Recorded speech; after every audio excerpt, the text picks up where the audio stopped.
What's up, War Report family? It is your boy C-Dub. With the NFL draft looming, the fellas are here to discuss or make their final predictions about who's going where in the NFL draft. Also, we discuss some NCAA rule changes and our thoughts about the SEC tweaking a rule of their own.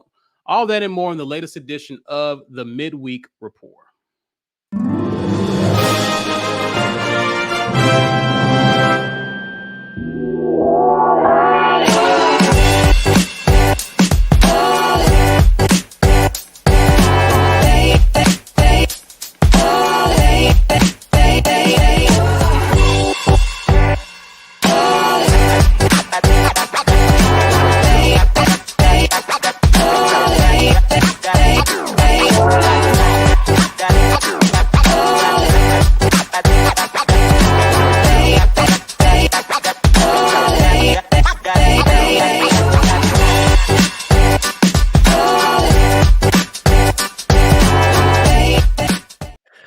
What's up, War Report family? Happy Wednesday. I'm joined by Ike Jones. B may join us a little bit later, but you are watching the Midweek Report courtesy of AuburnSports.com. Guys, one of the biggest ways you can support us is to support our supporters, sponsors. Please head over there, show them some love. Big shouts out to JG Tate and the fam for being our day ones and supporting the War Report. We want to shout out a few groups here. Okay. Some of you guys are watching through Facebook Live. Welcome. You will only be able to watch us for the first 30 minutes, though. Also, we got some people watching via the Twitter. Yeah. Another Twitter. Blue app. Is that right, Ike? Yeah. The other Blue app. You guys will be watching for the first 30 as well. Please head over to YouTube, where we will continue the conversation and actually get into our thoughts about the NFL draft. Just want to let you guys know that while you're watching, continue to support us and show love by sharing this video on social media using the hashtag and even at us. Give us a like, help us with the YouTube algorithm, and subscribe if you are new to the channel. I talk about some of this content we got with these film reviews on deck, sir. Yeah, man. You know I like to get into the film, but it's only accessible if you like to get into the nitty-gritty of what's going on. Holla at your boy. We got film reviews going down on Thursdays. Tomorrow we're going to dive more into some of this A-Day stuff. So it's going to be available for our members. You need to be on YouTube and hit that join button to be a part of what we got going on with film reviews. You have to be a patron to be able to get that on demand. You can watch the live stream as a supporter, but as a patron, you get that on demand. So come holla at us right there. If you are a member and you want to gift a membership to somebody that is here in the YouTube community, you can do that from the live chat. Go ahead and gift that membership to someone, and they can have a little awesomeness to go along with their month, because they get 1 month free on you.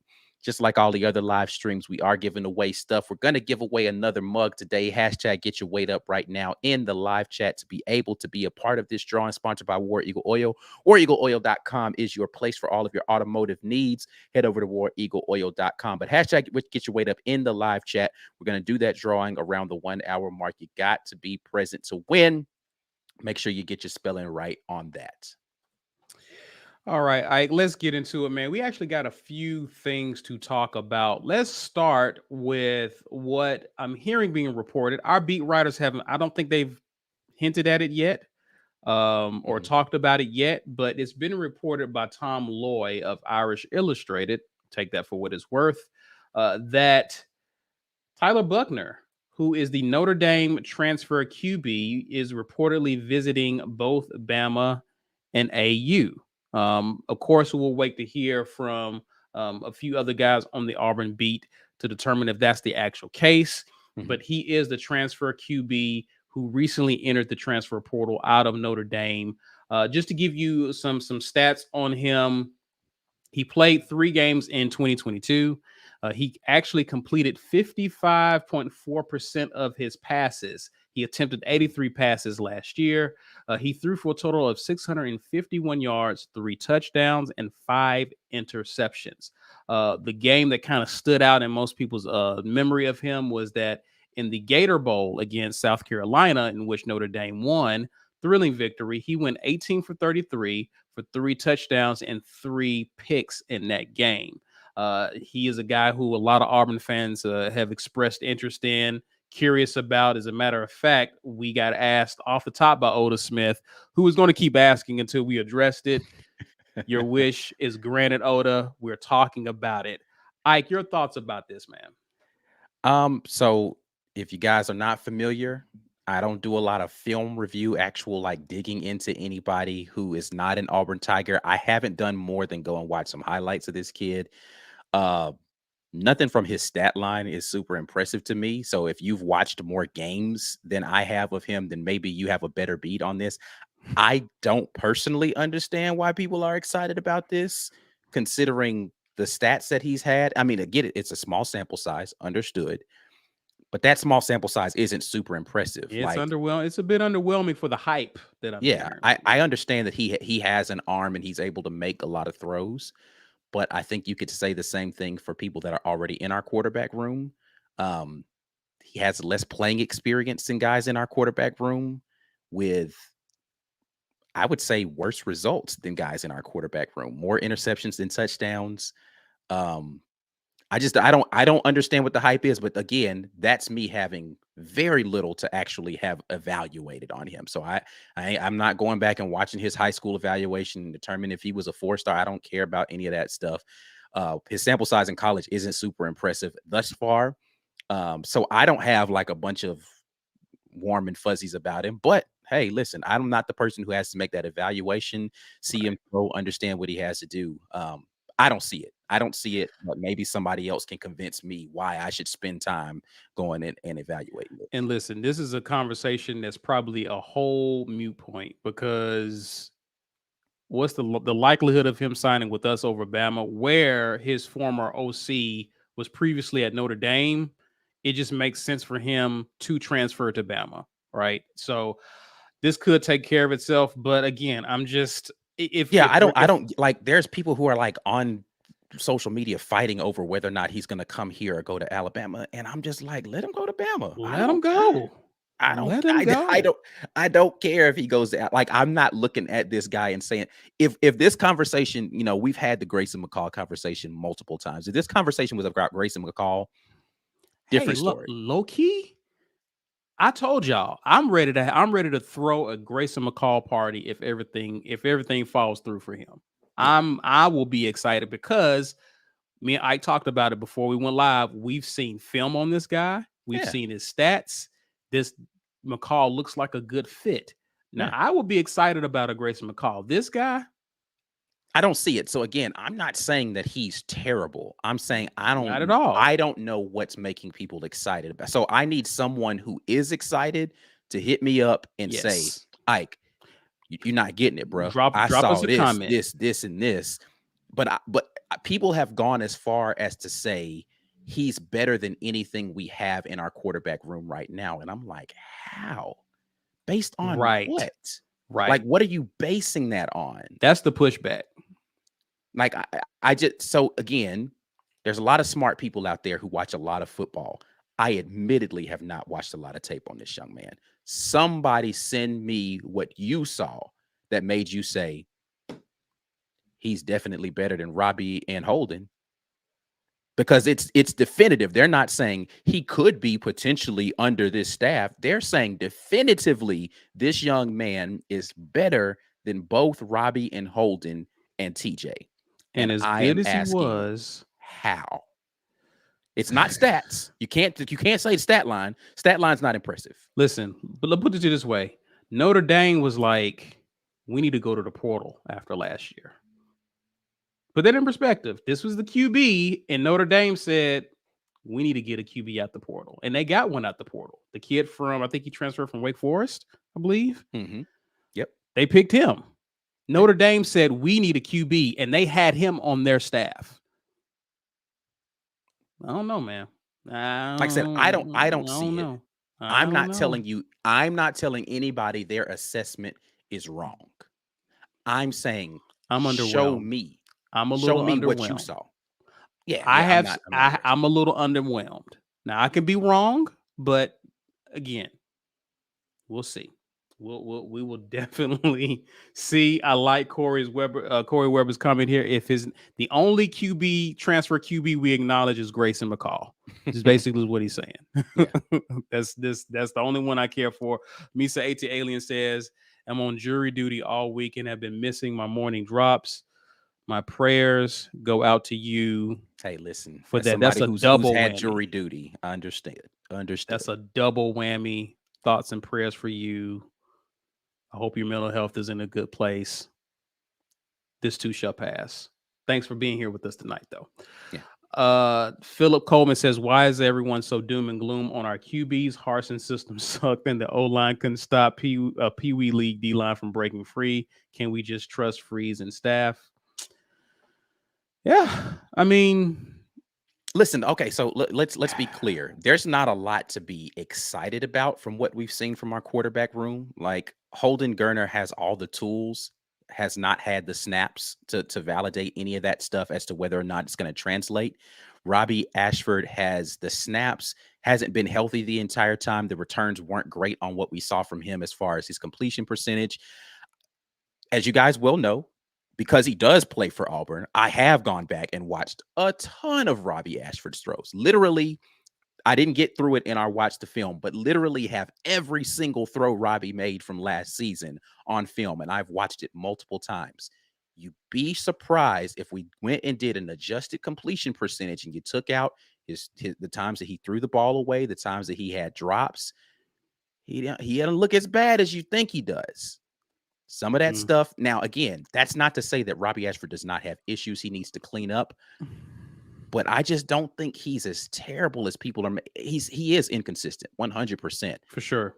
But I ain't seeing why people are leaning towards this Notre Dame kid over Robbie. As I ain't seeing honest that. as honest as Hugh Freeze has been with this entire team and roster since he's been at Auburn, it was encouraging to hear him be complimentary of Robbie after spring. And that was one of the things we talked about, Ike, was that Robbie did enough to where this coaching staff feels like we have one guy Mhm. that we know we can take into the fall with this QB competition. They're looking to get some more guys, which I don't have a problem with them doing what they're doing. I'm just saying, are we really saying that Tyler is the guy that's going to compete? I don't see it. And you know, I am. Let me be clear about this again for those of you who may have. This might be your first time watching and hearing me give this spiel. I understand that we need more scholarship quarterbacks on this roster.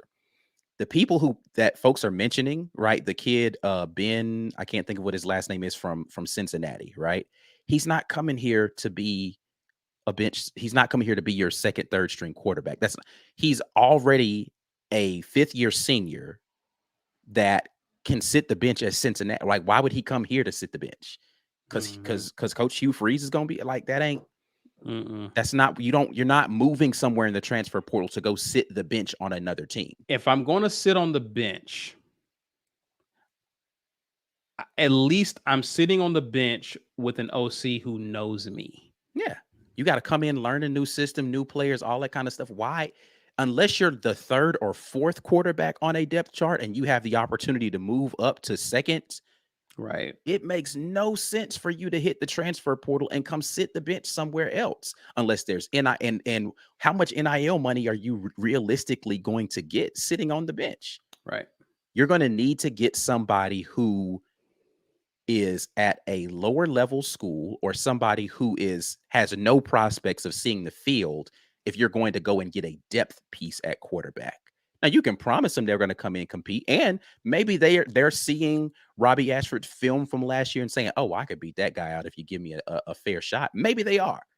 I'm not saying that they're not. I'm saying the guys that you're going to get, and I keep trying to stress this during this portal period, are not going to be the difference makers that people keep trying to pretend like they're going to be.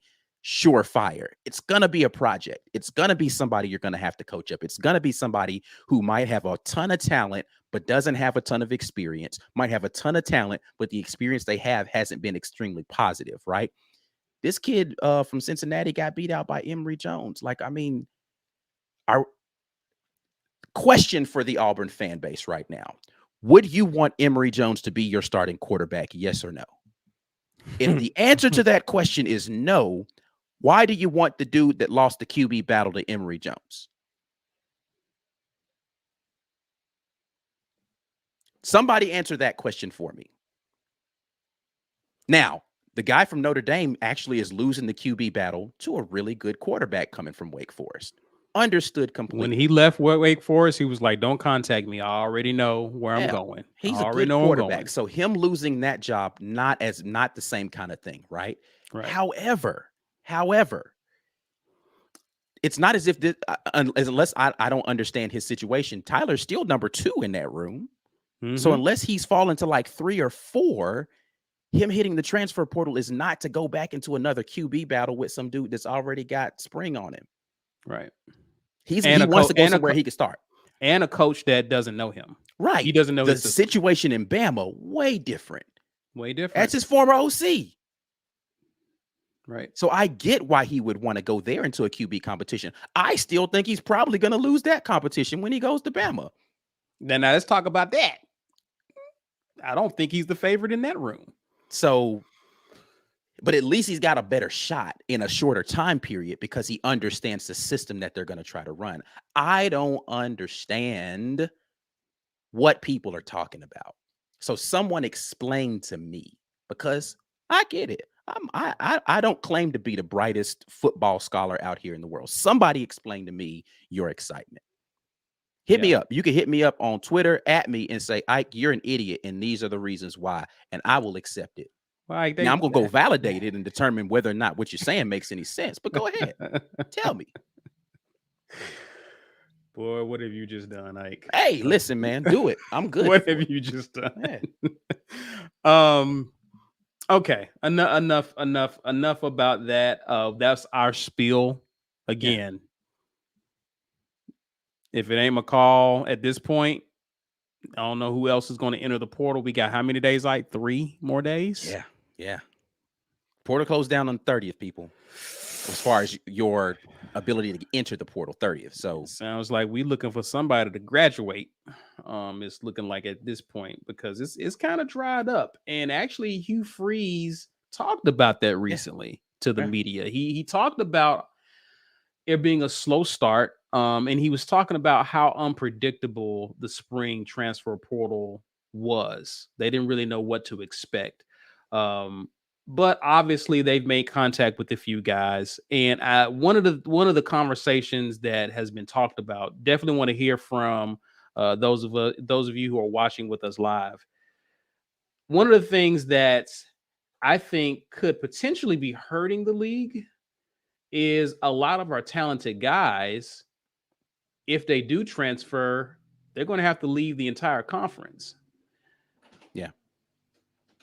Should the SEC allow athletes to transfer to another SEC school during the spring portal and be eligible for the fall? What do you think about that?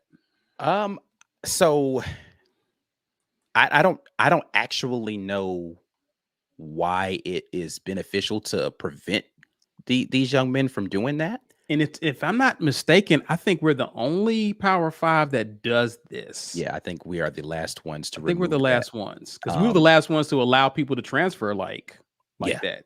Yeah. And then they just put a new stipulation. Was like, well, it's just before this date you can do it. But I don't actually understand what the benefit is for them to be able to do it.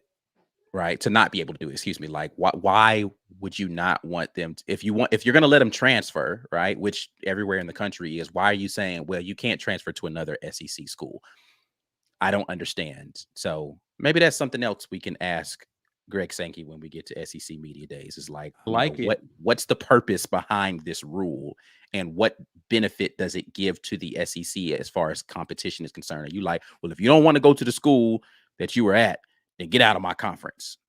Like I don't understand what the purpose of it is. So I don't understand it either. And what I would say is, again, you just don't want some of your talent to just leave and go to other conferences, because there's still some talented kids in the portal who are right. transferring. And so, you know, you can only imagine these guys are staying. I think the idea is for these guys to stay with their schools, knowing that they are liable to be penalized. But I just think it helps. I think it helps for the conference to just allow these kids to transfer.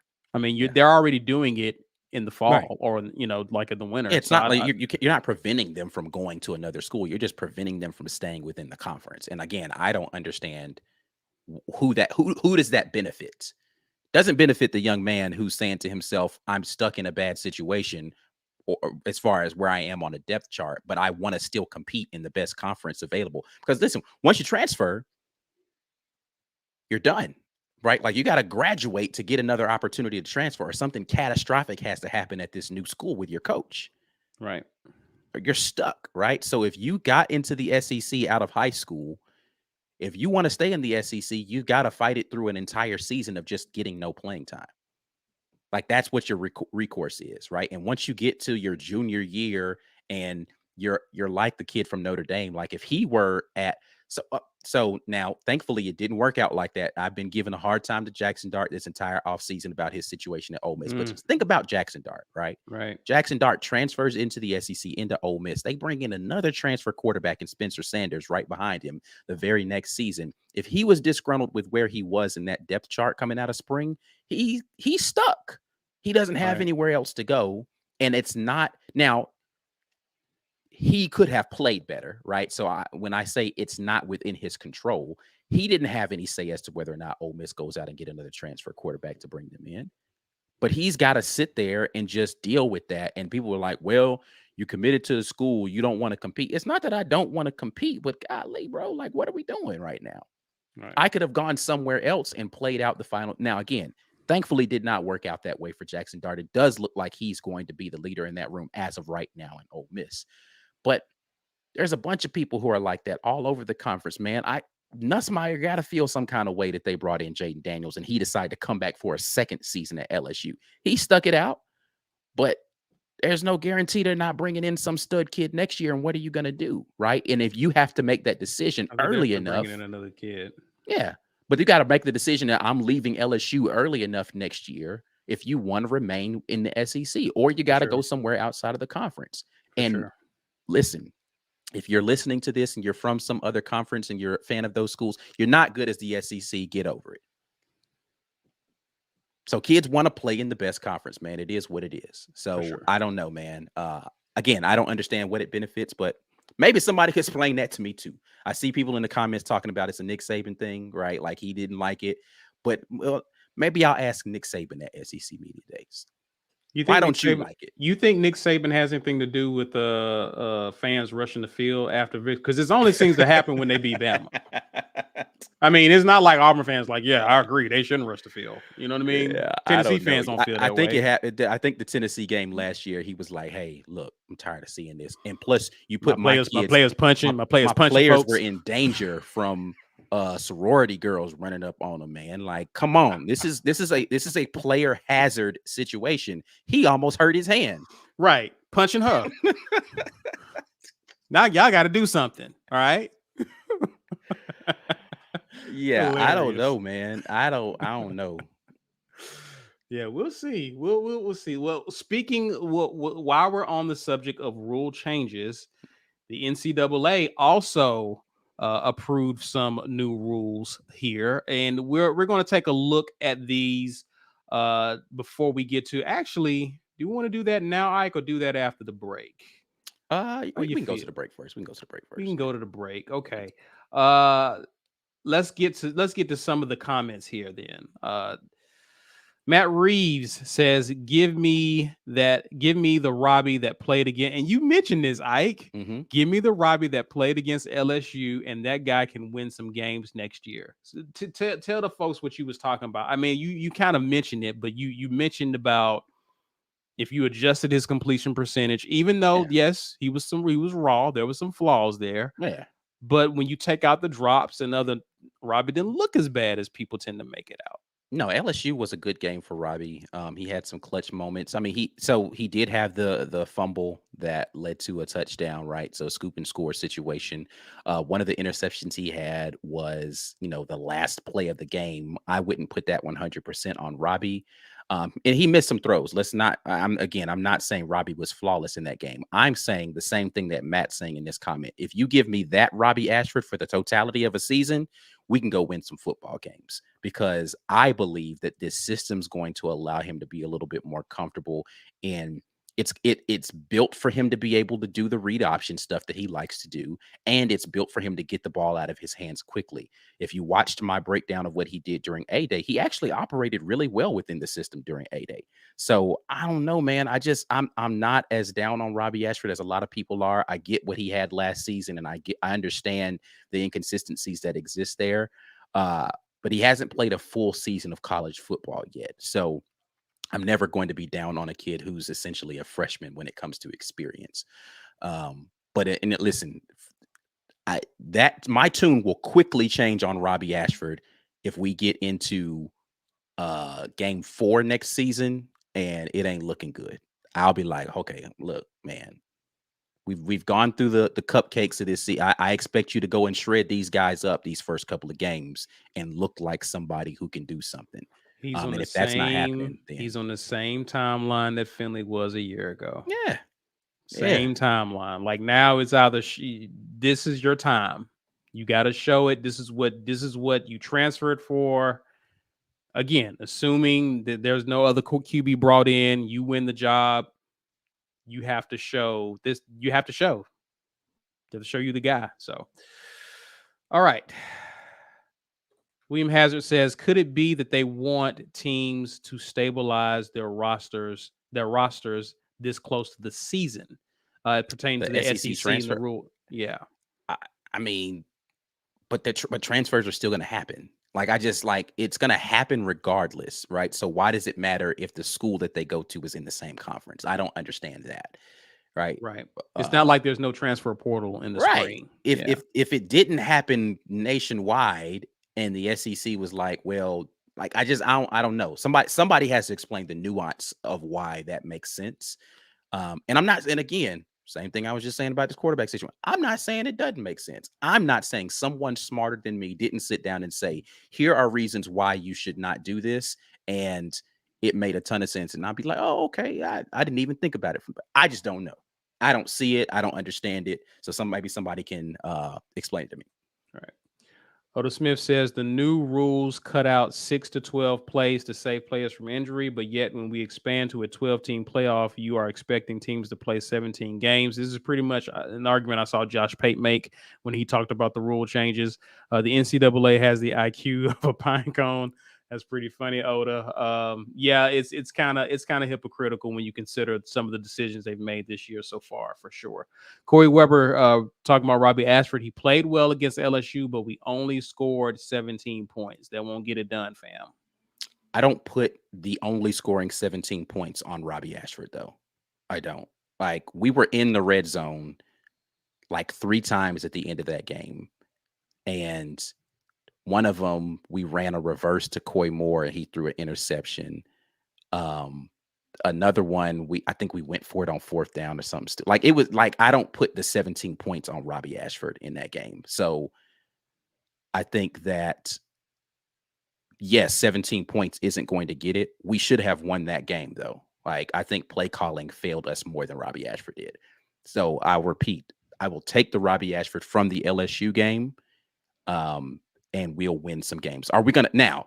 What I'm not saying is that's a national title contending team with that Robbie Ashford, but I think with Right. better play calling in a system that we will have that's more acclimated to Robbie's talents, he's going to play better within that system, right? So, yes, I won't take 17 points every game, but I will take the way that he played that game more than I would a lot of other games that I saw him play that in. Keesau was still your offensive coordinator in that game. Right. So I'm assuming that with Philip Montgomery, Hugh Freeze and company, they scheme up a better game plan and a better system for Robbie to hopefully be effective. So, all right, guys, good conversation. Do us a favor. You're watching the midweek report. Share this video on social media. Use the hashtag. Smash that like button. And if you're new to our channel, you just so happen to find us tonight, welcome. Please be sure to subscribe. Let's pause to pay some bills and acknowledge our sponsors. This edition of the War Report is made possible by our generous sponsors. AuburnSports.com. For news and notes on all things Auburn Sports, head over to AuburnSports.com. Athletic Architects.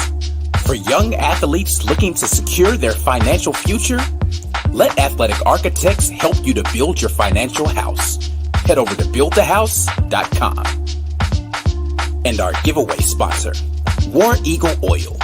War Eagle Oil is your #1 place for all of your motor oil and related products. For more information, visit wareagleoil.com. As always, thanks to the sponsors of the War Report. Thanks to the members of the War Report family who continue to support us in every way possible. If you want to come on board with the membership, now is a great time to do that just because you're here and you're listening to the greatness that is the War Report. Go ahead and make that decision to become a member of the War Report.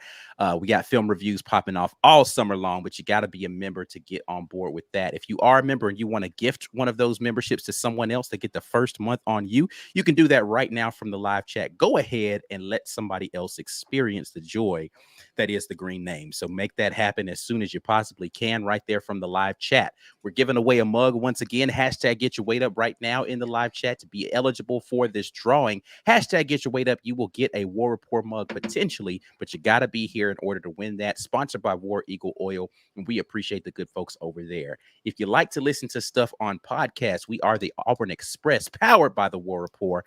You can find us everywhere you listen to podcasts. If it's audio only, that is your kind of flavor. We got you at the Auburn Express. Go ahead and log in with us over there, and you will not regret it. A lot of audio only content happening at the Auburn Express, powered by the War Report. Oh, hey, B. Will. How you doing, bro? Yeah. What's going on, my boys? What's going on? Yeah. You feeling better, man? Yeah, man. You know, the kid passed me on some gunk that he got from kids at school, preschool with him. And then I thought we was in the clear, man. His fever broke. He went back to school. And then the next day, got that little... And it was all downhill. So I appreciate y'all holding it down for me, man. It's been it wasn't even that bad. It's just, sound like a Kermit the Frog mixed with Barry White. It's not a good sound for me. So I was glad y'all held it down for me. That's a crazy combination right there. But I'll take your word for it. The NCAA approves 3 clock-based rule changes. Let's take a look at what those changes are. And let's kind of discuss the impacts, if any, in you guys' opinion for the upcoming season. They are as follows. Currently, the game clock stops when a first down is gained, and the clock restarts when the offense is awarded a first down. The game clock will continue to be stopped when a first down is gained during the last 2 minutes of either half. If it's not within the last 2 minutes of each half, the clock continues to run, in other words, even after a first down. Second rule is that teams would be prohibited from calling consecutive team timeouts. Also, rule number 3 is that penalties at the end of the first and third, is that third quarter? Mm-hmm. In the end of the first and third quarter would carry over and be enforced on the first play of the next quarter. In other words, if it's a penalty at the end of the second quarter or fourth quarter, they don't care. They'll call it and you won't get to run a free play, basically. So I don't know if they're taking away the free play thing or not, don't? but yeah, I don't know. But they didn't specify in the rule, but I've heard people talk about that, but yeah. I don't. Yeah. Let's talk about the really and truly. I don't know what you guys feel about the consecutive timeouts. Usually you're doing that if you're trying to really, really ice a kicker. So I don't know about the real impact there, but obviously some of you guys commented and said that, hey, they're trying to speed up the game or take some plays out. But if you are a team, gentlemen, if you're a team that prides itself on running X amount of plays a game, let's say you want to get into the 80, 85, this rule definitely affects you in what you're trying to do to opposing defenses. What did you think about these rules, and is there any massive effects when it comes to these? You asking me or Yeah, jump in? Oh, you haven't. I've been talking a lot. Go ahead, my brother. Step on in here. Well, you know what? First of all, because y'all were talking about it, the SEC transfer rule thing is specifically, this is Nick Saban all the way. This is Nick Saban going, well, why are guys leaving? They need to stick it out and play. That's exactly what it is. He's spoken like that about players leaving plenty of times, about, well, guys don't want to stick it out anymore.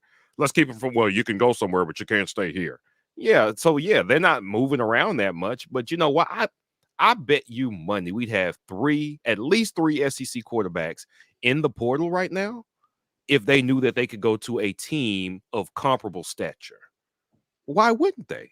You think, what's his name? Well, no, nobody at Ole Miss can go because they all just got there. They really all went there to stay behind the guy. Georgia and LSU probably only have the intriguing prospects that would be willing to go somewhere else. Maybe South Carolina. I haven't really looked over there. I don't know if the kids at South Carolina thought Spencer Rattler was going to come back. So yeah, I mean, and that's dicey too. But I just know that people would move if they had options. They're just taking away kids' options.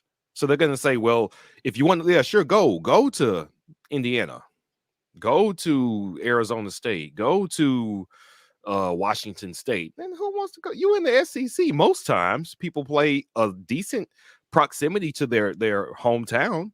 So if you are here and you want to be at the school you're at, you don't want to go across the nation to try to play somewhere. You don't want to do that. The best teams in our footprint are decent enough to have quarterbacks already. Like you think about a Clemson. Yeah, if I'm in South Carolina, I don't want to go too far away. I can go to Clemson, but they got quarterbacks. Florida State, they're an II program, but right now they got a quarterback. Miami, they rebuild, and I don't know what they got, but I don't want to have to go across the country to find another suitable stop for myself. So I think that's Saban, and there's probably another couple coaches that feel the same way about players not sticking it out, not fighting it out, and all that stuff. So yeah, I think that's what that is. I just had to throw a little shade right there. Now, these rule changes. I think it's hypocritical, though. I still think it's hypocritical because you're taking players from the portal. Like, of course, whatever. Very, very few situations where will it be that sticking it out ended up best for you. And maybe Nick Saban can say, well, look, every time I had a guy stick it out, he ends up going to here. This is very singular circumstances, Nick. The program that you have run for the last 15 years, this is one in, well, there's 120 something, 30 something programs at FBS. This is very, very rare. Very rarely can you say that guy stuck it out right there where he was at Boise State, and he ended up a superstar because he waited until the fourth year to start. That's not happening everywhere, man. Don't do that to these kids. That's not what's going on here. What's going on is you want to keep the cupboard stacked. You cried about it when NIL couldn't help keep the cupboard stacked. And NIL ended up causing you to lose players. Well, I don't even know why they pay for their class. Like, yeah, listen, you don't have it no more. You ain't got it. Everything is not as easy as it used to be anymore. That's okay. Now you living like everybody else been living for the last 25 years you've been coaching. You get what you can get. You got to please the players when they come in with playing time or with telling them they can skip practice or telling them whatever it takes to keep the best players playing them over people who practice better than them. Whatever it takes that other coaches have to institute to keep players there, that's what usually had to happen. Now you don't want to just say, because I said so and wait, that don't work no more. Oh, boo-hoo. I'm so sorry. Let these players go where they want to go, man. If you ain't going to play them, let them go somewhere where somebody will play them. Anyway, the rule changes. I don't know if it will make it harder to manage 2-minute situations with the first down doesn't stop the clock anymore. I remember when they instituted that rule. It was like, what, somewhere between 10 and 15 years ago when they first added that rule. It was so according to the rule change that we just read, they're still going to do it in the last 2 minutes of that halves. Right? Oh, okay. Yeah, yeah, they're not getting they're not eliminating it completely. It's just like that. It's strictly 2 minute drill. You will slow it down or stop the clock after a first down. Okay, so I like that. I don't mind that. I know you're trying to run up a lot of plays, like you said. The best thing you can do to run up plays is just get first downs. Getting first downs is really the key to putting a lot of plays, because I think most coaches don't want to run plays for the sake of plays. They want to wear a defense down. Sure. And all you have to do is keep converting and stay on the field, and that defense will wear it down. Maybe it takes away a couple of plays that you could run by the end of the game. So maybe 4 to 6 plays per offense, right? But honestly, if that defense is worn down by plays 71, then 76 would have, I'm sure it would have been even better for you as an offense to play against a defense that's been on the field that long. But usually that happens like mid third quarter. I think about our games against like Georgia in 2021 and even Penn State in 2022, when we couldn't get off the field because they were just running up and down the field on us. It didn't take to the end of the game for that to start showing. It was apparent by late third quarter, and those plays were adding up because those offenses stayed on the field, and usually it was because they were running the ball with success. I don't think that strategy is affected by these rule changes, so I don't think it's too big a deal. The first and third quarter, end of quarter penalties, I think what they mean they'll do is, let's say somebody was holding on the last play of the first quarter. All right, well, we're going to go to the second quarter. So instead of you running this play untimed at the end of the first quarter, we're going to go to the second quarter and the clock's going to run. At least that's what makes sense to me. Mm-hmm. Otherwise, because usually if there's a penalty, you stop the clock, right? Yeah. If it's a dead play and it didn't happen, the clock usually stops, right? I think so, yes. So I wonder how.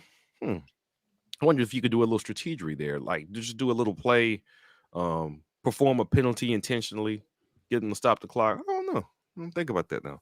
Yeah, but I don't think somebody's definitely gonna figure out some kind of you know who's gonna figure out a way to do some. No, you know who's gonna figure out how to do something crazy with the rule and make it take advantage of it. Gus Malzahn. Gus is definitely that's one thing Gus know how to do, boy. He gonna take advantage of a rule, boy. He gonna be like, well, technically, like, yeah.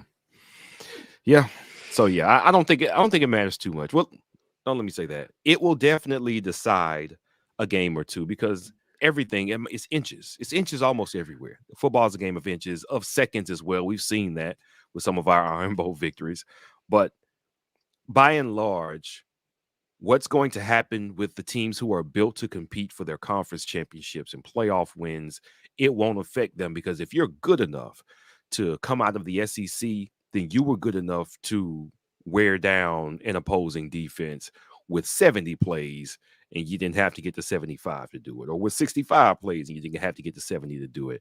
And when you're playing against the type of talent we're playing against, as far as Auburn, man, them defenses is going to be stacked, talented.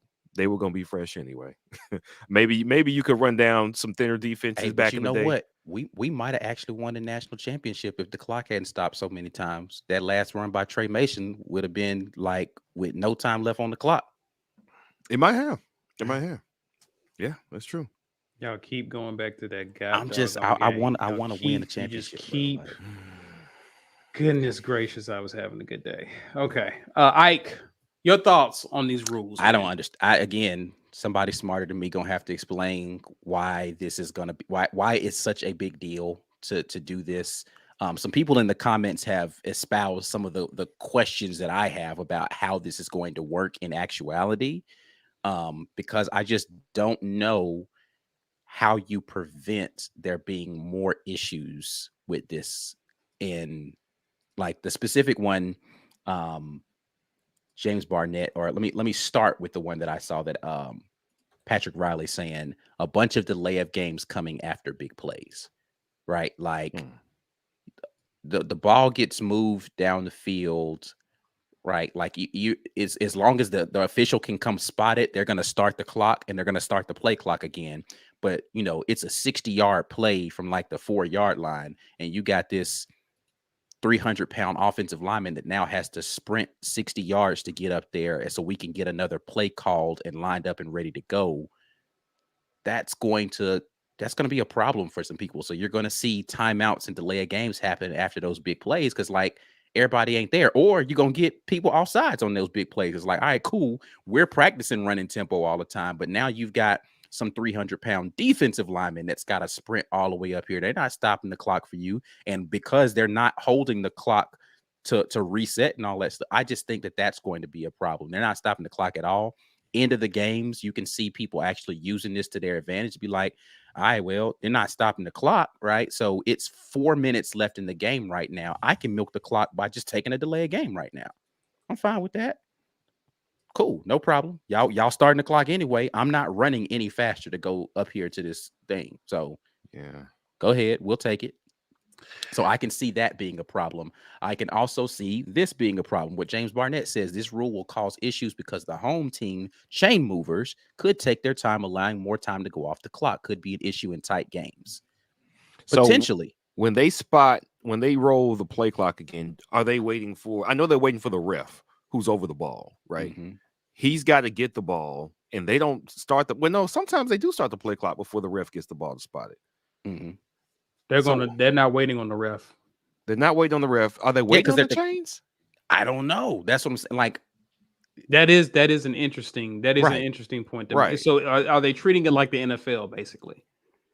Right. Because the as NFL, soon as you're down, the clock keeps moving in NFL. Right. The man is called down, whistle blows, 40, 39, 38. Yeah. I don't know. It's going to be interesting to see. That is very interesting with like chain movers and whatnot. Yeah. So I think that there's a lot that's what I'm saying is I feel like the first couple of games where they're trying to figure this out is going to be sloppy. There are going to be some sloppy situations early in the season with this. And again, I get the last 2 minutes. It doesn't change, which I think makes a lot of sense. But it's that 4-minute situation at the end of halves and games where it's going to start to get hairy. Yeah. Right. 3 or 4 minutes left, and you're trying to run that additional little time off the clock. That's where I think it's going to start to get hairy. So we'll see. We'll see. Yeah, and I think also too, I think the other thing that it does too, guys, is, you know, when teams are trailing and it's like third and whatever, and they have to make a decision with 5 minutes left in the game, do I kick it back to the other team or do I go for it? Probably gonna have to start going for it.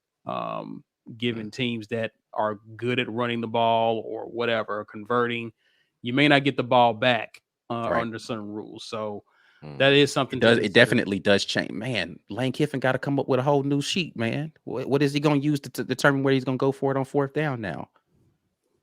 He's going to go for it anyway. Never mind. I was like, no, that's inconsequential. Yeah. Lee Carter asks, will incomplete passes stop the clock? I do believe that is still in place. I don't think that they will still stop the clock. I can't believe they even thought of that. Like, that was nonsense. Although, well, okay, so I kind of get it because there were a couple of times where teams who were just prolific passing teams played each other. And it's like 21-24 at the end of the first quarter, and the first quarter took an hour because they're only throwing it. And every incomplete pass is stop clock. Every you score, stop clock, commercial break. So it's it's like a 4-hour game, and they're trying to really get it down to like 3:15 on average is what they want to do.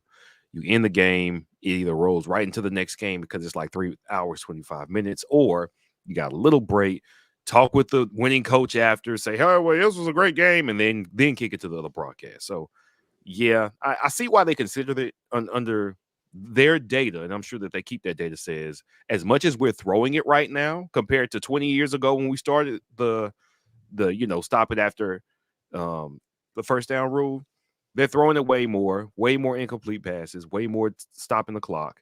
What do we do? And if throwing the ball is the villain here, then they were trying to get rid of the villain. But my question here is, who is complaining other than girlfriends who don't want their, women who don't want their spouses or significant others watching? And I'm saying girlfriends as if it couldn't be a guy. It could be a guy that has a significant other who's, but a significant other being mad at their other person for watching a bunch of college football all day. Who is complaining about the length of college football games? I have never sat and watched a college football game and said to myself, unless it's a bad game, I've never said to myself, but then this game taking too long, bro. Well, no, okay. Here's the only reason I understand this. Waiting for a 6 o'clock Auburn game to start and the 2:30 Iowa versus Middle Tennessee game is still on my screen. Why?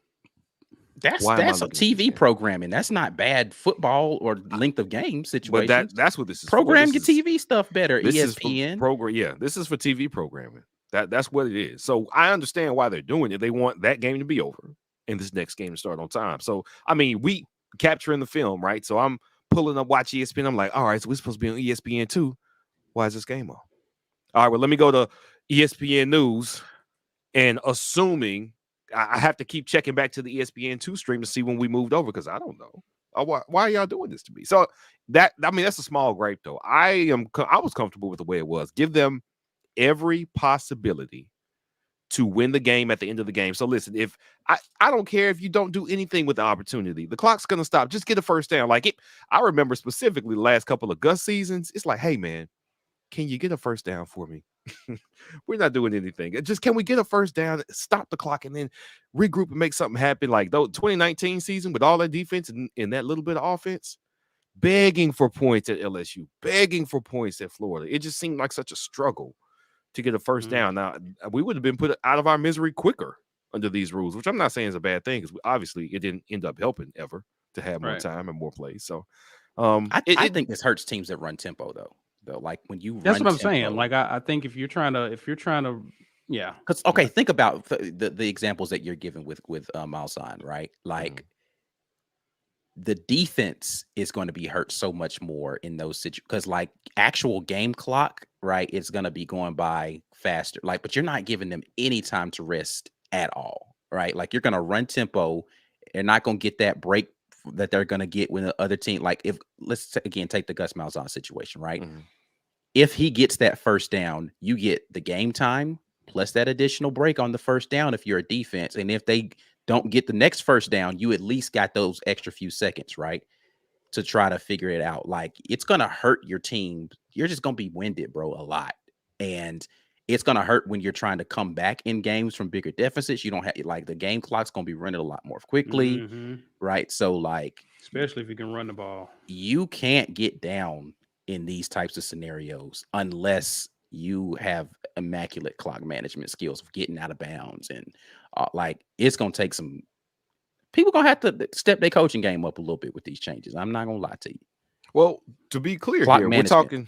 we're talking 4 to 6 plays, which if we're talking a team is down by 6 to 10 points, they get the ball last. And if I don't want to say if they've been moving the ball poorly all game, whoever the worst offensive team is, very rarely does the bad offensive team end up just pulling it out of a hat at the end of a game. They try, they get a first down or two, and then that's it. And that's the end of the game. I think most games, it would be a negligible difference. The team that would get one last try usually no longer gets one last try. But I can't say, honestly, there are too many games where... Man, what is Bama going to do with all of their we almost won situations now, dog? We almost pulled off the comeback. They're not going to get none of that no more. That LSU game where they had that furious comeback against Joe Burrow and them last year with the LSU game, they're not going to have that one last hurrah. They're not going to get none of that. Oh, man, we would have won the Iron Bowl that year too, dog. Well, if they lose a game, no one will storm the field. So I guess it's a trade-off. I guess. Hey, look at that maturity. Let's get to some comments here before we get to the drawing here. Alex Wilson, he says, "I wish our game plan was death by running back committee." Hey, the last few games of last year. I mean, it may have to be. The only reason I would say that I don't want this to happen is you still want wide receivers to want to come to your team, right? You want to show that you're at least trying to get them the ball in this system. Now, I can understand if you're not going to try to run it back with any of the quarterbacks that are on the field, right? If you're saying, well, this guy's not going to be our starting quarterback next year, so it doesn't really matter. It's just we got to get through this season. But if it's going to be an incumbent starter next year, you do put yourself in a situation where if you don't show proficiency to be able to throw the ball or at least a willingness to get the ball to your pass catchers, that pass catchers are not going to want to come to your team. Do you think that the offense doesn't need to resemble what it looked like under Malik Willis? or does it need No, to they look threw the ball like plenty more? with Malik. Yeah, Okay. they threw the they ball threw it a plenty, lot. man. Yeah. And so and so, but even still, they ran a lot. So I still think there is a way that you can demonstrate and show the offense throwing the ball, even though you are still kind of run dominant because you have a mobile QB, right? So Stuart Donald says, should the play clock be more like the NFL then? 25 after a timeout, 40 with a running clock. I mean, there's ways you could make the college game mirror the NFL game a little more closely, and that could be one of them. But I mean, honestly, I like there being some subtle differences between the games. Um, I don't know if this is how I would want to marry those up. I would actually make the holding penalty a spot foul in college. I like that a lot. I really like that. It would definitely cut down on guys who get a pass interference because they know they got beat. Right. If I'm only giving up a first down, cool. Now you still got to drive the whole field on us. So, but yeah, I wouldn't dislike them making it more like the NFL because it's football. So if you want to make it more like the top level of football, hey, shoot, go for it. All righty. Corey Weber says, you guys think we'll get a commitment from Cleveland? This is the small forward kid who came in.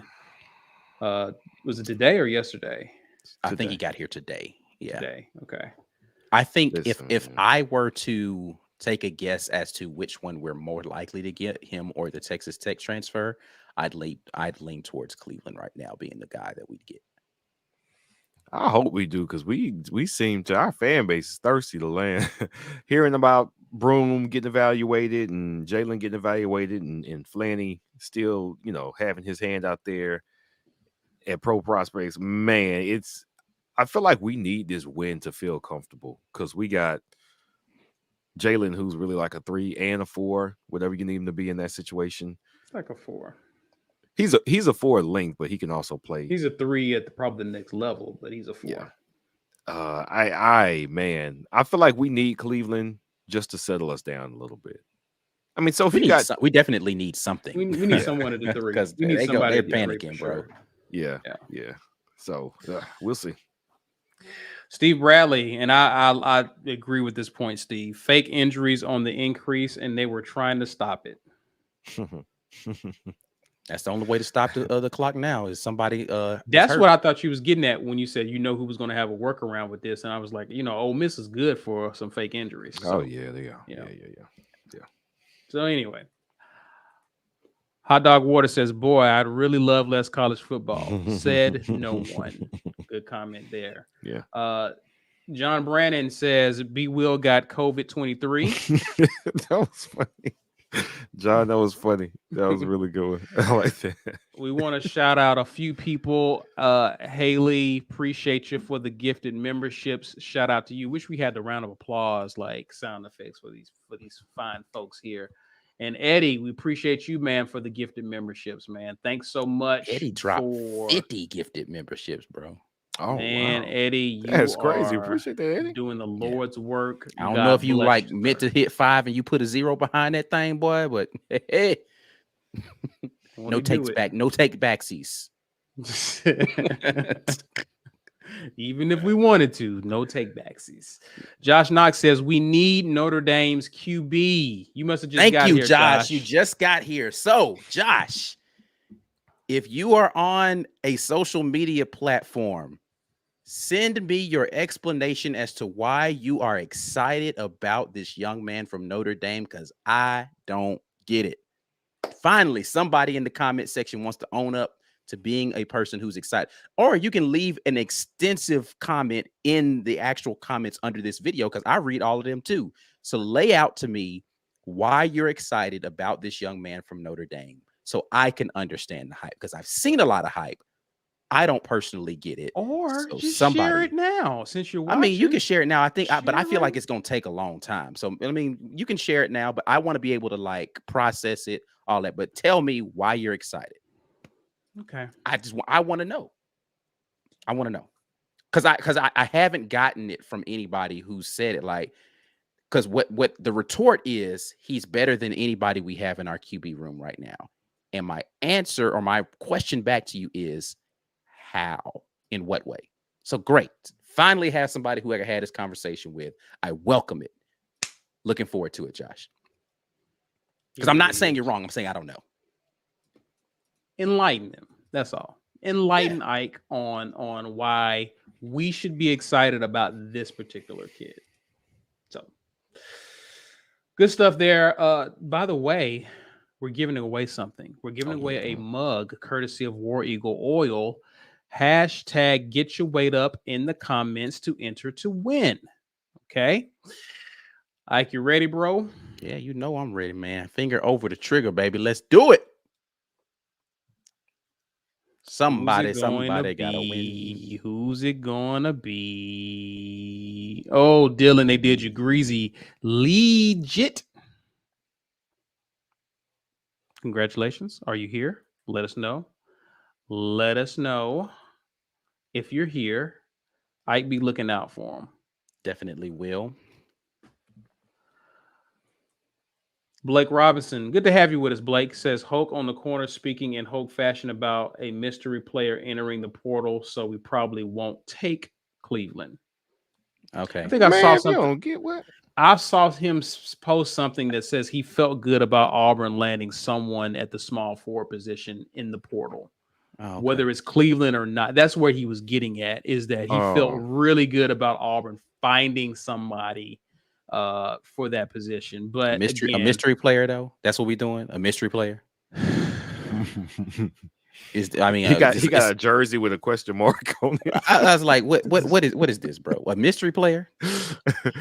That's how we're reporting now. So his name is, or you can make his name is anonymous. All right. Just that silhouette head for a player and with the jersey. That mannequin. He's gonna play the whole season in a mask. Come on, man. What are we doing, man? He does interviews like he's in witness protection. Oh, goodness, man. But anyway. I ain't gonna talk bad about nobody, man. Mystery player, though, that's what we're doing. Hey. Legit. Congratulations. Email us business@thewar.report. Business@thewar.report. When you email us business@thewar.report, we need your physical address and your name, sir. Please, kindly. Thank you. Congratulations. That's awesome. Now, let's get to what we came to talk about, fellas. Let's talk about the draft. I'm going to go through and we've kind of given our thoughts, general thoughts. We've kind of talked about the guys once we've talked about the combine, pro day. So we've given our thoughts about this, but with the NFL draft looming, want to kind of talk about what our final thoughts are for each hopeful. I'm gonna throw out some names, and we'll collectively give our thoughts. Those of you watching along, feel free to give your thoughts as well. Let's start with. I'm gonna get some of the easy ones out of the way. Let's start with Shedrick Jackson. Ooh. What's the question? Free agency. Does he sign a free agent deal? Wait, so did he? What was his time at pro day? Like a 4.3 something. It was nuts. It was low 4.3s, a high 4.2s or something. He was fast. I mean, we discovered while everyone we was doing our building reports with was like, yo, Shed can slide. He got some skates on him. He did. He showed why. He showed why. Free agent deal for Shed. I say undrafted free agent. Yeah, undrafted. That's what I'm thinking. I don't think he gets drafted. Yeah, I got undrafted free agent for him. Another undrafted free agent I have is Daniel Carlson. Yeah, I don't think anybody takes a flyer on him with a draft pick. So yeah, I mean, just to be clear, kickers don't get drafted a lot anyway. So It's not because Daniel Carlson isn't a capable kicker. I just don't think that he gets drafted. Let's get to the nitty gritty, and let's start with Aku Leota. This is a tough one. Thoughts on him? Thoughts on Aku? Oh,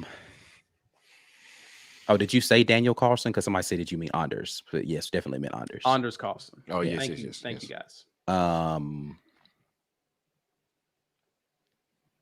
If he gets drafted, it's going to be a late round draft pick just because, I mean, he had the productivity, I think, at Northwestern, but he did not show a ton here at Auburn, mostly last year due to injury, limited snaps the year before that. If he gets drafted, it's going to be a late round, like 6, 7, like compensatory pick. Like it's not going to be anything early round. So yeah. Yeah, I say somebody could take a flyer on him in the 5th or 6th.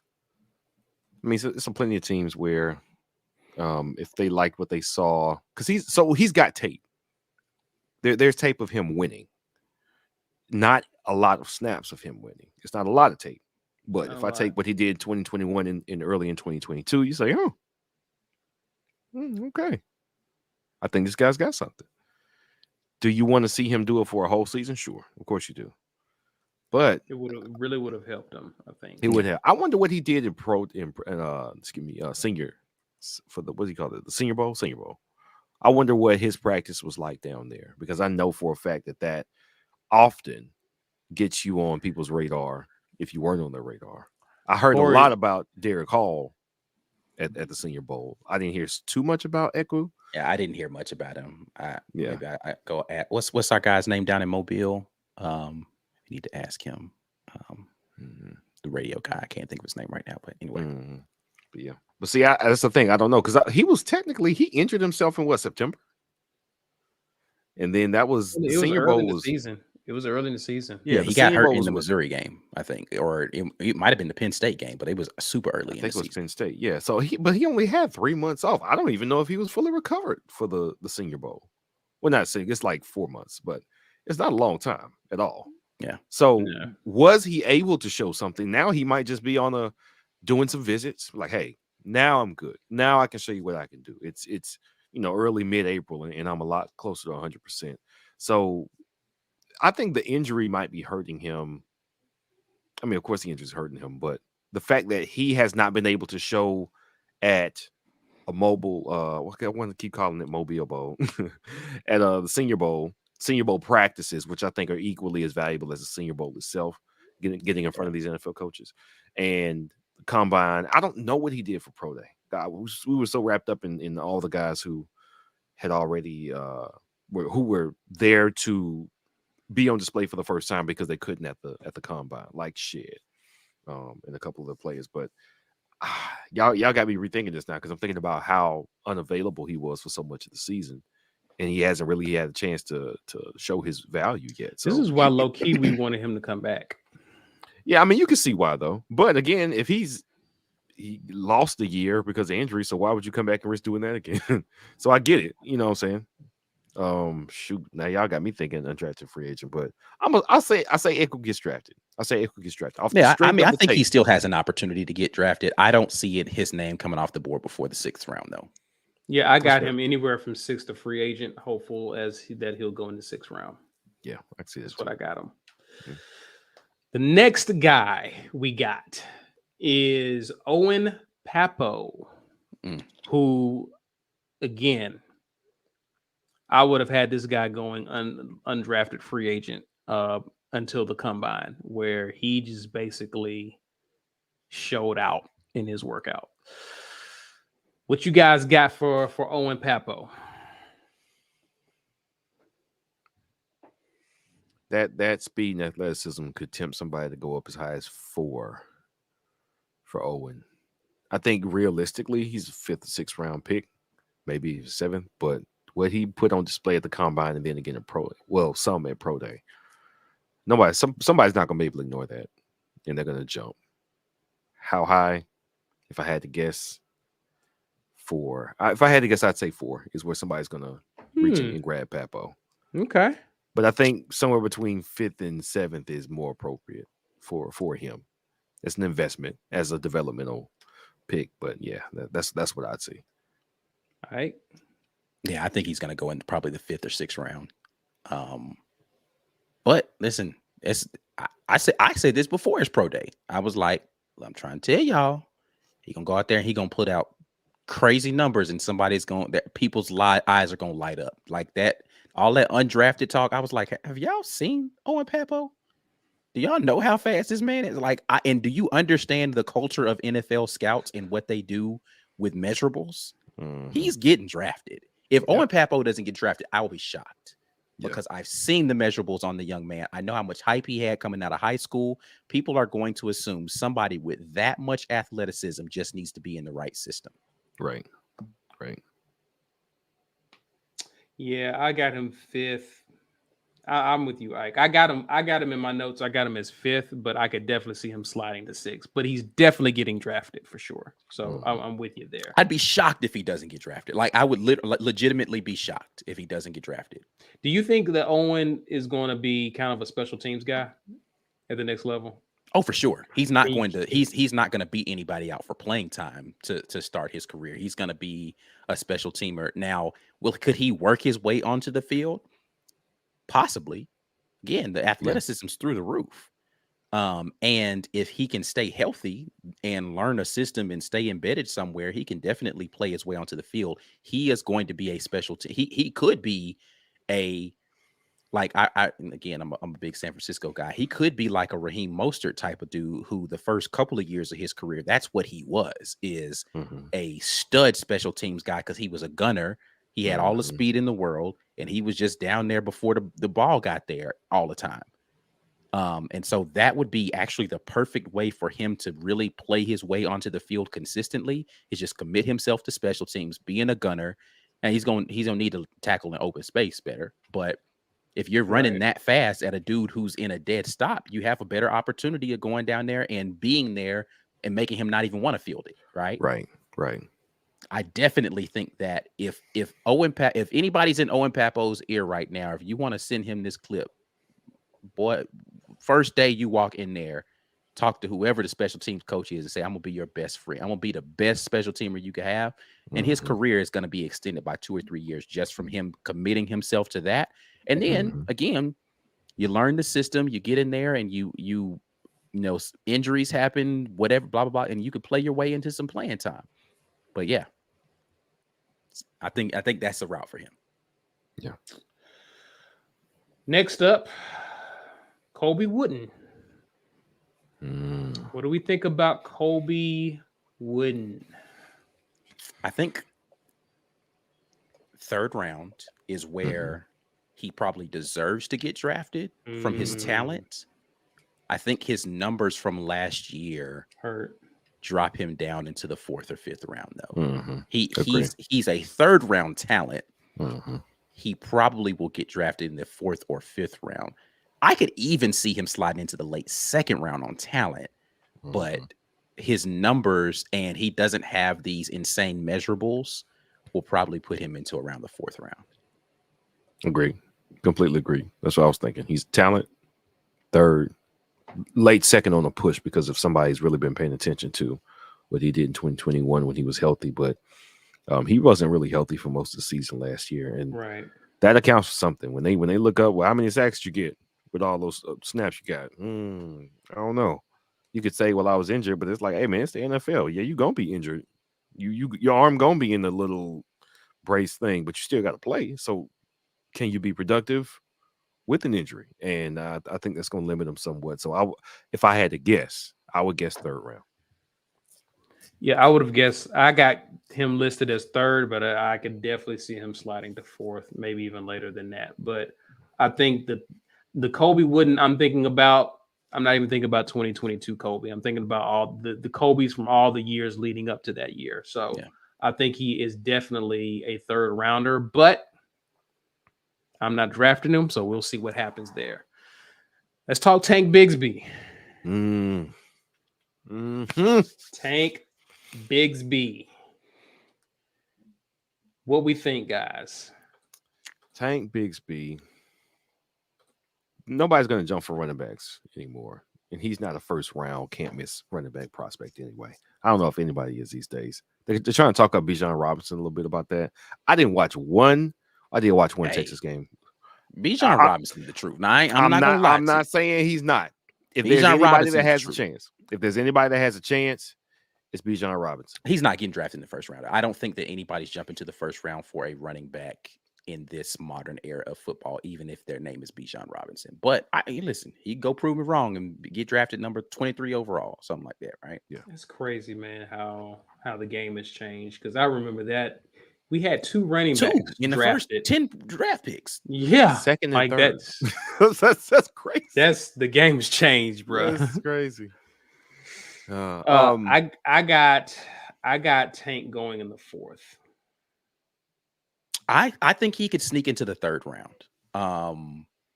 But so like this is the weird thing when you get into certain skill positions, right? Is like they have these runs, right? They say, oh, there's a run on this position right now. Like there's a team who will have 2 or 3 running backs on their draft board as somebody they want to pick.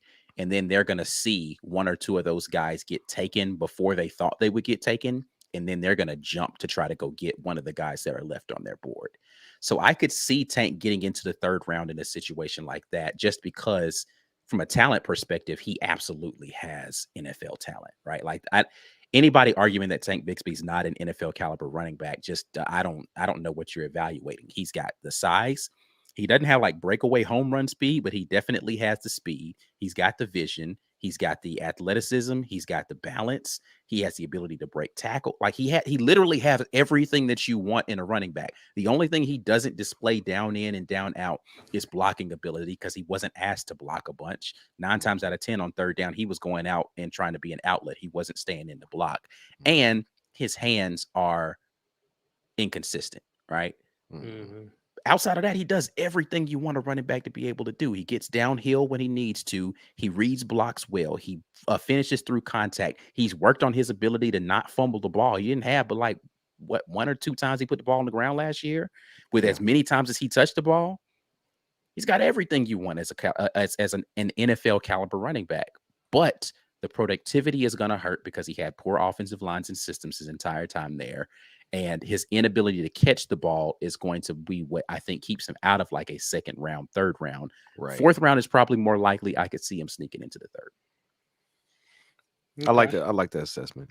For everything you just said, it depends on who. And this is completely who is there when the third round starts. Like you think about how your team, like San Fran, everybody said, oh man, Tank goes to Shanahan, it's going to get crazy. No, it would be crazy.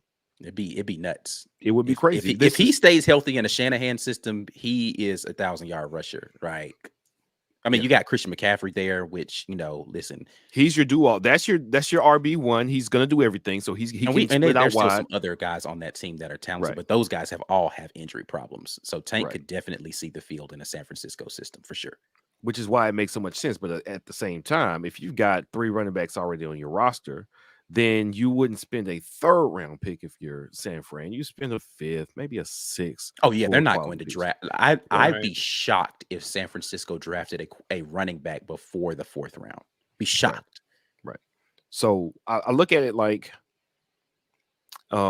Isaac Pacheco. He was the Kansas City Chiefs running back that played most of the snaps in the Super Bowl, and he was like a jackhammer when he got the ball in his hands.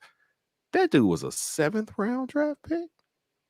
You don't know what you get. He played at Rutgers. Did anybody know he was any good? I mean, somebody did. They drafted him. The situation matters a whole lot. Yeah. He didn't have to be the best back in the NFL, but he had to be the most willing, powerful back on that Kansas City roster. And it was exactly what they needed. I don't even remember them throwing the ball to him a lot. He was just like, nah, give me the rock. It kept their defense honest. When you got somebody who can sling it like they want to, with why is the Kansas City quarterback? Thank you, the best quarterback in the league. It's just blank. Yeah, I mean, listen, there's a lot of good situations he could go. He could go to Philly, right? Like Philly wants to have multiple. They just got rid of Miles Sanders. Yeah. Yep. He could go to a team like Dallas, because they're not going to. I think he was going to go Dallas. Yeah. Elliott's out of there. Again, we already talked about the San Francisco situation. If they, the Titans could want to take him because they want to try to get some insurance in there. Like, there's a lot of places where Tank Bigsby could come and be a number 2 running back day one. Right. If he can I get hope acclimated to the NFL stuff, right? But talent I hope wise, it's those places though. That's the thing. I want it to be those places. I want it to be somewhere where there's an RB1 who's already established. Tank can Right. come in here and do some cleanup duty. If RB1 is out for a week or two, he can shine a little bit, come in and really split reps season 2 or something like that's what I want for him. I don't want him to and lucky for him, I don't think he's heralded enough to go somewhere and going to be dependent on like a Bijan Robinson might to be. All right, well, we got our running back and we already had our quarterback. Now let's go win a division. Like, no, Bijan Robinson can have that pressure. I want Tank to get somewhere behind a good offensive line because he had to work behind a bad offensive line pretty much his entire time in college. Enough of that for him. Please, whoever's going to draft Tank Bigsby, have your run game in order already and let him take it to the next level. I don't want the world on this man's shoulders, man. He did that plenty. he can go to Buffalo, right? Like there's a lot of places that need running backs, bro, that already have mashers right up front. So for sure.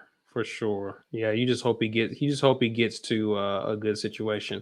Royce Butler says Bijan will get drafted in the first market down. I mean, people are saying that the Eagles might take him in the first round now that they don't have Miles Sanders. They want to pair a dynamic running back with their quarterback who is a threat with his legs to be able to have a more balanced RPO system. I don't hate it. I just think that you can get a ton of value and don't have to reach. But again, Bijan's one of them guys who they feel like is a generational talent. I get it. So, well, we're at the final one. B, I know you about to check out Derek Hall. Give us your thought on Derek Hall. We let you jump. Latest he goes is like 40 overall. I think he's going to be a top 40 pick, whether it's the first round or not. I do not know, but I think production, character, working out for the Senior Bowl. I think he's had all those things go his way. I don't think he gets lower than 40. Okay. Late first round, early second round, I think is where you take a Derek Hall. I got him in the second. Yeah, I could see him slipping a little bit just because again, his senior year, the productivity wasn't there, right? When you look at his junior year, he had like 17, 18, some crazy like teens number of sacks, right? And last year he only had 6.5. Productivity severely decreased in his second season. But Senior Bowl, I think, definitely amped his ability to get in front of some guys.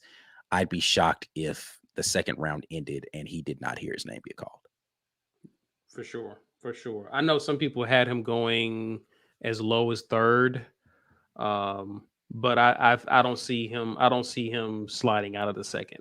And this is it's going to sound blasphemy to Auburn fans.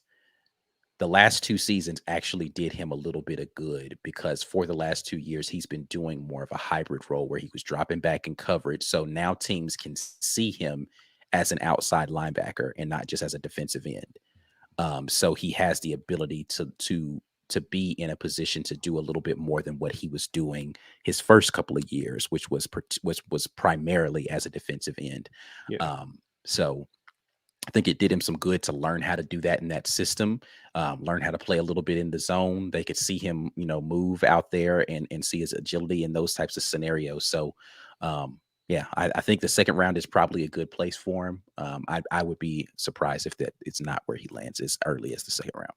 Yeah, I have him there. And I think that's it as far as our hopefuls, right? Yeah, I mean, there's a lot of other guys who are going pro, but I don't see their name getting called on draft day.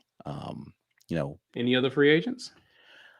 Maybe Brandon Council. Brandon Council's been getting a couple of looks from some folks over the last week or so. He's a super versatile guy along the front, right? He's played darn near every offensive line position. So that's a valuable thing for people to be able to get. He could potentially be an undrafted free agent, maybe a late round guy. But outside of that, I don't see anybody getting draft looks. John Samuel Shanker, maybe undrafted free agent, right? Like he had the productivity the previous season, again, broke the Auburn record for number of catches. So I could potentially see him. He has way more speed than I think people understood that he's able to run for real. Inconsistent as a blocker though, so like he's got to figure that out. Yeah, He could for definitely sure. be a special teamer at the next level. I could see him making an NFL roster though, because he's versatile in that way. But I think that's probably about it. Okay. All right.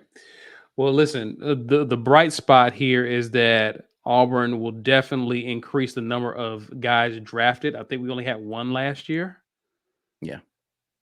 So Auburn looks to improve on that by having at least at the most 5 guys drafted. We'll see what happens with him for sure. So all in all, we will definitely talk about this and recap on the weekend tailgate. Tell the people what they need to be doing, sir. Listen, you can go ahead and get yourself a membership to the War Report. That will allow you to get into this film review situations that we got popping off all summer long. Some other great things coming up for you guys as members. Looking forward to being able to share that stuff with you. But go ahead and get your membership. Thank you to those of you who are members who gifted memberships tonight. Again, Eddie and Haley, thank you so much for continuing to help others be a part of this community. If you want to do that before we get out of here, you can do that from the live chat. If you didn't have an opportunity to win tonight, you can go and purchase something from our War Rapport merch store. That's thewarreport.com. Some new merch drops coming for you guys, man. Want to let you know your boy Ike is still working on new designs. More things coming for you before the summer gets out of here. Make sure you check in with us at thewarreport.com. And as always, if you want to be able to listen to us in audio format, check out the Auburn Express powered by the War Report. You get audio exclusive stuff like Amen Corner, Mike Mack and Memes, Lobtown Podcast. All of those things can only be found where you listen to podcasts, and we appreciate your support there as well. And before you get out of here, please be sure to share this content on Facebook and Twitter using the hashtag. Also, you can smash that like button before you get out of here, guys. Help us with the likes. Please help us with the likes, guys. Don't just be watching and don't hit the like button. Smash that for us. Help us with the YouTube algorithm and subscribe if you're new to the channel. I mentioned Facebook and Twitter, but we're also can be found on Instagram at The War Rapport. We're TW Rapport on TikTok. That's it for now, guys. But we will definitely catch you on Friday with the morning drop. If Derek Hall goes early, we may talk about that. Who knows? Indeed. But we would definitely be dropping it on them on Friday morning. So be there, guys, to hang out with Ike. We will see you then. Until then, guys, enjoy the rest of your Wednesday evening. And as always, War Eagle. War Eagle.